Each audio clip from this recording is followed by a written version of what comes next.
आप सभी का गीता ज्ञान चैनल में स्वागत है। अगर आप चैनल पे पहली बार आ रहे हैं तो चैनल को सब्सक्राइब करें और उसके बगल में जो बेल आइकन है उसे क्लिक करें नोटिफिकेशन के लिए। देहिना अस्मिन् यथा देह कौमारं यौवनं जरा तथा देह अन्तरप्रामिः धीरः तत्र न मुह्यति। जिस प्रकार शरीरधारी आत्मा इस शरीर में बाल्यावस्था से तरुणावस्था में और फिर वृद्धावस्था में निरंतर अग्रसर होता रहता है, उसी प्रकार मृत्यु होने पर आत्मा दूसरे शरीर में चला जाता है। धीर व्यक्ति ऐसे परिवर्तन से मोह को प्राप्त नहीं होता। प्रत्येक जीव एक व्यष्टि आत्मा है। वो प्रत्येक क्षण अपना शरीर बदलता रहता है, कभी बालक के रूप में, कभी युवा तथा कभी वृद्ध पुरुष के रूप में। तो भी आत्मा वही रहता है, उसमें कोई परिवर्तन नहीं होता।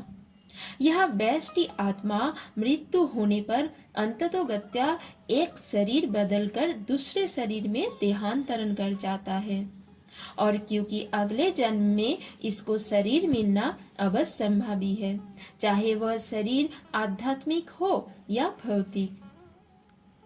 अतः अर्जुन के लिए ना तो भीष्म ना ही द्रोण के लिए शोक करने का कोई कारण था, अपितु उसे प्रसन्न होना चाहिए था कि वो अपने पुराने शरीरों को बदलकर नए शरीर ग्रहण करेंगे और इस तरह वो नई शक्ति प्राप्त करेंगे।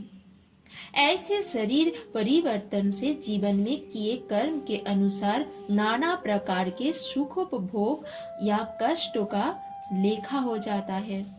क्योंकि भीष्म व द्रोण साधु पुरुष थे, इसलिए अगले जन्म में उन्हें आध्यात्मिक शरीर प्राप्त होंगे, नहीं तो कम से कम उन्हें स्वर्ग में भोग करने के अनुरूप शरीर तो प्राप्त होंगे ही।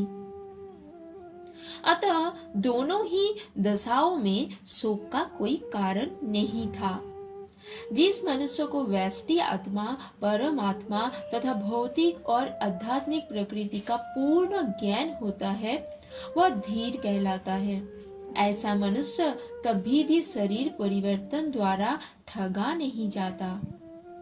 आत्मा के एकात्मवाद का मायावादी सिद्धांत मान्य नहीं हो सकता, क्योंकि आत्मा के इस प्रकार विखंडन से परमेश्वर विखंडनीय या परिवर्तनशील हो जाएगा, जो परमात्मा के अपरिवर्तनीय होने के सिद्धांत के विरुद्ध होगा।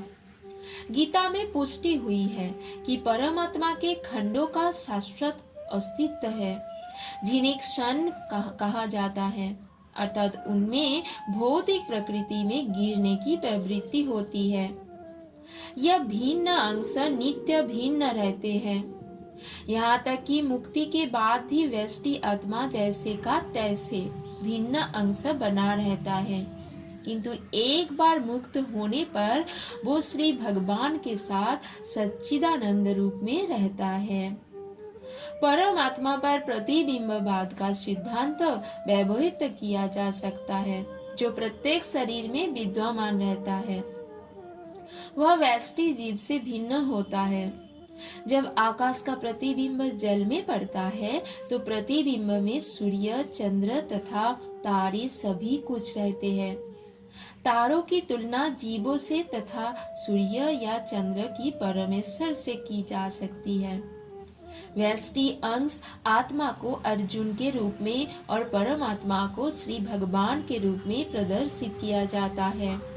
जैसा कि चतुर्थ अध्याय के प्रारंभ में स्पष्ट है, वो एक ही स्तर पर नहीं होते। यदि अर्जुन कृष्ण के समान स्तर पर हो और कृष्ण अर्जुन से श्रेष्ठतर ना हो, तो उनमें उपदेशक तथा उपदिष्ट का संबंध अर्थहीन होगा। यदि ये दोनों माया द्वारा मोहित होते हैं तो एक को उपदेशक तथा दूसरे को उपदिष्ट होने की कोई आवश्यकता नहीं है। ऐसा उपदेश व्यर्थ होगा, क्योंकि माया के चंगुल में रहकर कोई भी प्रामाणिक उपदेशक नहीं बन सकता। ऐसी परिस्थितियों में यह मान लिया जाता है कि भगवान कृष्ण परमेश्वर है, जो पद में माया द्वारा विस्मृत अर्जुन रूपी जीव से श्रेष्ठ है।